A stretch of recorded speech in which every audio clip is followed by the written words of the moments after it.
ఏమండి 4 రోజుల నుంచి నన్ను ఎవరో బ్యూటిఫుల్ బ్యూటిఫుల్ అంటానండి. ఆయన కన్ను ఖరాబ్ అయినట్టున్నాయి. ఏమో అంటాను. ఆహా, ఎవడాడు? వాని సంగతి చెప్తా పనాడు. ఒక్క నిమిషం.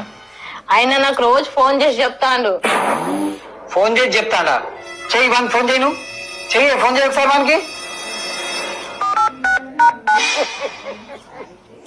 Hello beautiful, how are you? ఎవరా నువ్వు? నా పిల్లని బ్యూటిఫుల్ అంటాను. అది నువ్వు రోజు నా పిల్లకి ఫోన్ చేసి hi beautiful, how are you beautiful, తిన్నావా, అనుకున్నావా, లేచావా, టిఫిన్ అయిందా, టీ తాగావా అంటున్నావు. ఎందుకురా మరి నువ్వు?